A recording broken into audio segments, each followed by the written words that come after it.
This is the very sad situation that you're all in, where you've tried this and you can look back before you came here to approximately 10,000 times that you were in the situation, right?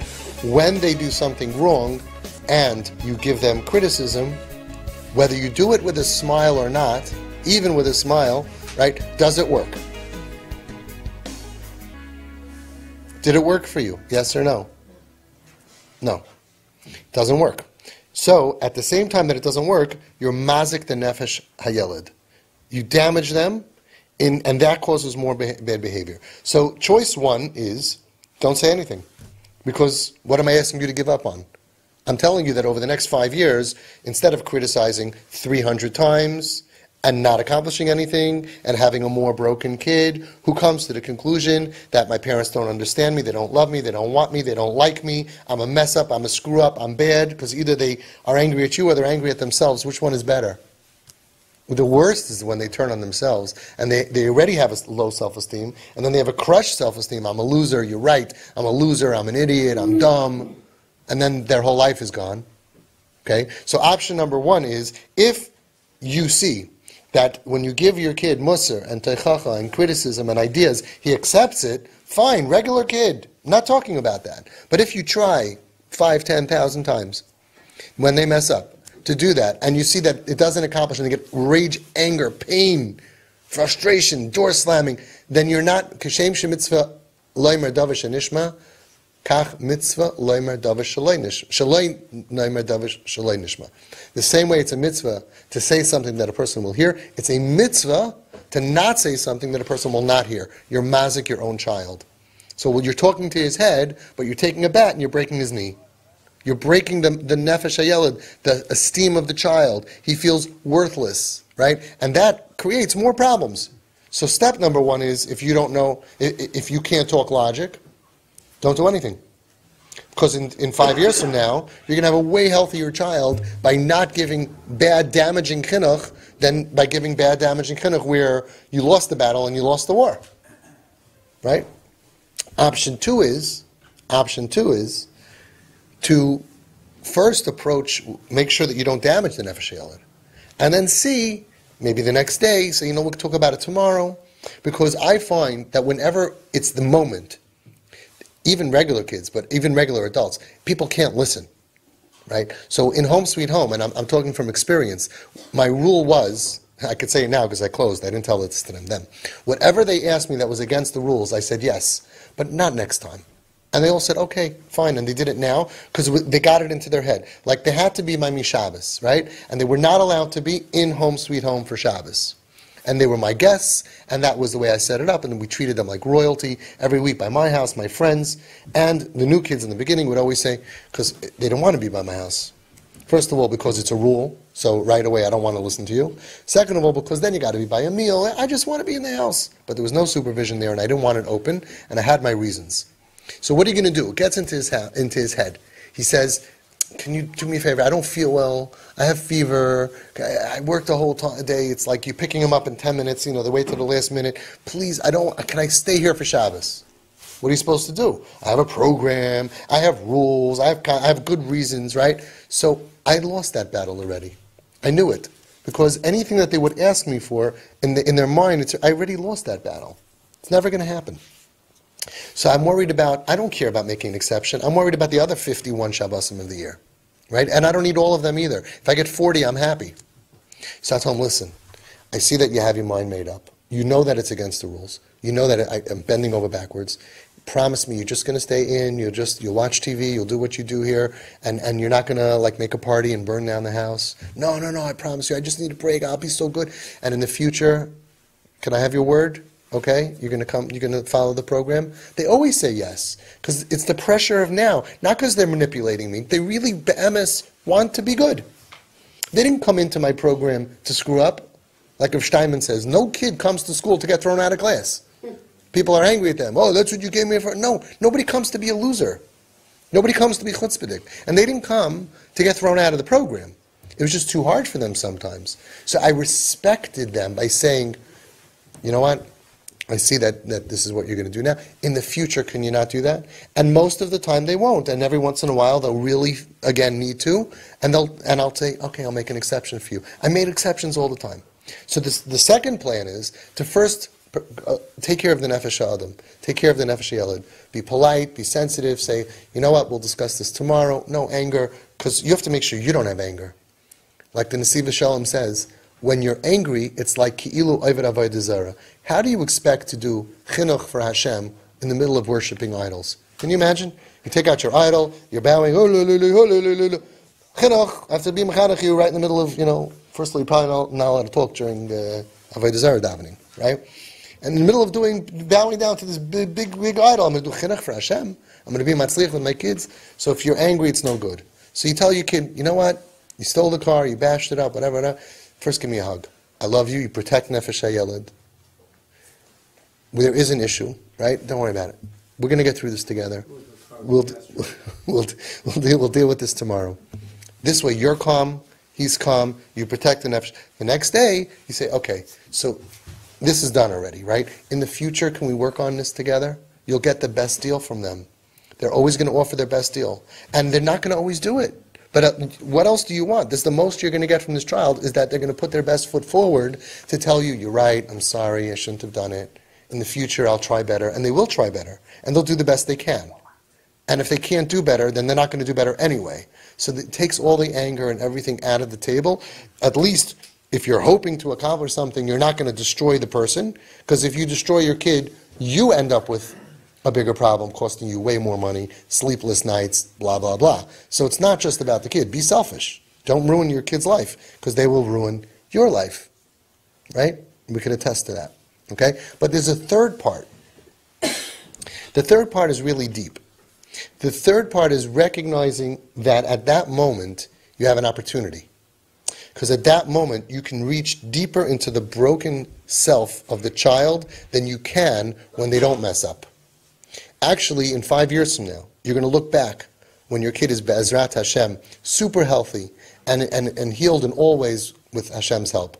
And you're going to realize, you know what did it? It was that time. It was that thing that the kid, and they always remember. I thought it was over. I thought, oh my God, I thought it was over. We have so many kids today who are frum, who look back, and the famous story is, which happens so many times, they steal a car Friday night. I don't know why, whenever they steal a car Friday night, they always get into a car accident, and all of a sudden, and Tati finds out about it. This happens so many times, goes over to his kid and gives him a huge hug, a teepee hug, an embrace. The only thing I care about is that you're okay. That you're okay. That means more to me. You mean more to me than my car. I love you. Don't worry. We'll get through this. When they steal, we had a kid who cleaned out his parents' safe, $50,000. Okay? And they did this, and their kid is from today. I know him. He's a nachas. He's married. I was at the wedding. Married, from, with kids. And they could have lost him. And they used that worse opportunity to do a tikkun in the nefesh ha'yeled, which is exposed. And bypassing the b'mechanech, fix the broken person. That's the greatest chinuch in the world. Because we know that all their misdeeds is coming from a broken self. You say, wow, this is great. You know what he did? A horrible, terrible thing. What an opportunity. That's how we look at it. Because you can dig deeper down. The example I give, if someone is stabbed, God forbid, 3 inches, and you take him to the surgeon, and he says, oh, I can only fix 2 inches, so he sews the top 2 inches, the bottom inch is open. There's terrible internal bleeding. Our kids have deep, deep pain, or Shimon Russell says, attachment disorder from trauma and pain. The further you can get into them, to prove to them that you can trust me, I am with you, I'm not judging you, I don't look down at you, the more of a tikkun you make to their nefesh, that, it's a surgery, that brilliant surgery, actually moves them into a different category. And they won't be doing those things that they used to do in the old category. And there's no greater chinuch than that, of taking a person who has 104 fever and giving them the medicine that they have 102 fever. Kids who have 102 fever don't act the way the kids who have 104 fever act. They don't. And you can heal them by fixing their broken self-esteem. Their broken self-esteem. And when you want to kill them, that's your best opportunity. To be able to give them a hug and a smile and say, I'm with you, I love you, and I'm always going to be here for you. We're going to get through this. And they mess up very badly because of their pain. And they're waiting. Part of them just wants you to say, you know what, enough. I can't deal with this anymore. And Hashem is telling you, have rachmanis on your kids. Never give up. Work on yourself. The Nesiv Shalom says, what should you do when your kid does something horrible? Shchitut, corruption. You catch him, whatever the example that you want to give. You all unfortunately know them. And what should you do? Says the Nesiv Shalom. I mean, why won't people listen to the Nesiv Shalom? It's the Mayatzis Gedali Atera of Eretz Yisrael. He was a Hasidic Rebbe, right? Reb Shach said he's the Mesilas Yesharim of our generation. And on top of all of that, he was a Rebbe in Lubavitch. So you're all stuck. Okay? And he was a master mechanech who rebuilt Yiddishkeit after the Holocaust. And he says, what should you do when you see your child do something big averis? Kikatan kigadol. Muchrachim lishloit beruach. What does everybody say? You have to get a hold of the kid. Teach consequences. He says, no. Muchrachim lishloit beruach. Get a hold of yourself. Get a hold of your ruach, of your own spirit. And then what? Muchrachim lishloit beruach. Ula oyrer a love and awaken towards this kid. This one who you're all upset about. Ahava v'chemla b'li gvul. Love and mercy without any gvul, any limit. Unlimited mercy. Have a picture, go into your room. You're upset, you're angry, he messed up, he did a big sin, he did something dysfunctional and terrible, right? Go into your room, have a picture of him, that picture we're holding the siddur by the Chumash party. Have a picture of the bar mitzvah, the bas mitzvah. Have that family picture, that cute picture, and look at him.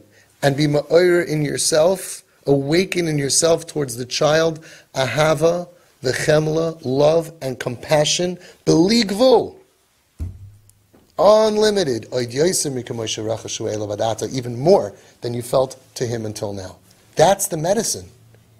Why are we looking for, the kid needs consequences, he needs to have a gun to his head, if you're going to behave this way, you can't be in my house. Where does it all come from? And Nesiv Shalom was Gadol Shebegdailim. He said it so clear. And Lehema Bikshu Cheshbainis Rabbim. We're going to the therapists, even from therapists who are trained by Goyim, and it's infiltrating our society, and I am pro-therapy. The therapists know how many people I send to therapy.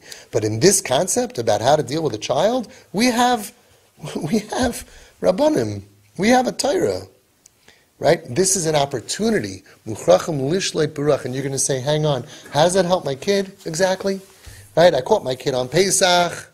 Imagine this happened, true story, right? Ding dong, right? Pizza delivery, middle of the Seder. Middle of the Seder, and they said, oh, I'm sorry, you have the wrong address. They said, no, there's no Chaim here? There's no Chaim? Chaim, you have pizza delivery. Right? You want to go crazy. You want to Muchrachim lishleit beruach, get a hold of yourself. La'oira elav ahava v'chemla b'li gvul. How does it help your kid? So Nesiv Shalom understood something that we don't understand. That's the only thing and the maximum that you need to do to save your kid. He doesn't need a mussar shmooze, and he doesn't need intellectual knowledge to understand why he's a stupid head, and that he's messing up the family, and that people aren't going to get married because of you, and you are the greatest disaster to happen to our family since the Holocaust. And even though, when you remember, you're named after Zaidi, and he almost died for Shabbos, and this is what you're doing, and guilt. Nesiv Shalom says none of that. You see your child sin in corruption, kikata and kigadol, big or small, awaken love in your heart. Because that's what they're missing, and they feel it. Kamayim apanim lepanim, kein lev ha'adam la'adam. And you should go back to the people who told you differently and sue them. You should sue them and say, you destroyed my kid. Why didn't you tell me what the Nesiv Shalom said? Why did you have to tell me what Professor Yakum whatever guy said in school? Why are we applying behavioral tools on Yiddish Kinderlich that come from the Goyim? And I have the greatest respect. I work together with therapists. And in every other subject, if you need help, go to therapy. I send tons of kids also. But in the parent-child relationship, we just grew, we just came up today in Klal Yisrael. We have no rabbanim. We don't have stories. If you read from Rabbi Ovadia Yosef on Chinuch, I went through his book. Follow that. Follow Reb Shach. Follow Reb Steinman. Follow Lubavitcher Rebbe. Follow. I don't care who you follow, right? Loi Alman Yisrael. We're not just like, I don't know what to do. I don't know what to do. My kid is not listening to me. So, okay, you go to a therapist, whatever he says is okay. No, what do you mean take a chinuch book? They work better on our kids. Because our kids have a chelik, elikam, mimal, mamish. It's the real deal. It's not a joke. We really believe that. And they respond to love. And we wouldn't have kids with broken self-esteem. And we wouldn't cause damage to kids with already broken self-esteem. We wouldn't have, God, with Hashem's help, the suicides that we have, for sure not that limit. That just today there was a girl, 16-year-old, who killed herself. It's mamish, heartbreaking. And just, we would have less of that. I can't say 100% or 90%, but we wouldn't have so many kids homeless and feeling bad. We have kids who, forget about, like a father told me, yeah, he said he swallowed a bottle of pills, but I checked, he only took one pill. He's full of it. He's manipulating us. Do you think your son is really happy? I mean, he's very far from normal and happy. Does he have to really be dead? Isn't it enough that he's at that stage that he has to talk about death? Right? He's manipulating. It's like looking at the problem in such a terrible way. Like, oh, he's so busy that the kid's manipulating me, instead of realizing that a kid who would manipulate his parents by saying I'm suicidal is a very sick child. Right? So those are the three ways that you can look at it. The first way, let's chazer over. The first way is that you can, what was the first way? Anybody remember? Don't say anything. Don't say anything, because he's not listening anyway, and you're creating so much damage, so at least don't damage the kid for 3 years. Okay? The second way is protect the nefesh of the yeled, and then say something the next day or in 2 days if you think that he's going to listen, and when they come, they might listen, and when you talk about the future, they might listen. Fine. The third way is to realize I can make a tikkun in his nefesh. This is an opportunity. And by boosting it, they make less mistakes. People who feel good about themselves don't do such stupid things. We had kids who, before parents came here, that same kid, mamish, put himself in danger by going in between apartment buildings on a very high floor, on a piece of wood, climbing. I mean, mamish, because what's the worst that'll happen? You know, they won't do it 10 feet up because they might live, right? But if it's 80 feet up, what's the worst that'll happen? Our kids don't speed 76. They speed 120. Because they don't want to wake up and have broken legs. They want to, at least if it's meant to be, well, at least I don't have to feel any pain. They go on a motorcycle, 160 miles an hour. How fast? 130, right? Why? Because at least, you tell them how dangerous it is. So 90, I might survive and end up in a wheelchair. That, for sure, is not for me. But if it's 130, 140, at least I'll just be, So that's what we have to think about. That's what we have to think about. We'll have less of those people. People who are happy and have parents who just light up. You see him, you smile before you say anything. I don't care what you say. You smile, I'm happy to see you. I like you. Love is very powerful, but the kids don't appreciate that. I like you. I like you. You're a pleasure to be around. And then they'll have more of a reason to want to live. People who want to live, they do better. They're still going to make mistakes, miscalculations, and be dysfunctional. It's going to take time. With time and patience and love conquers all.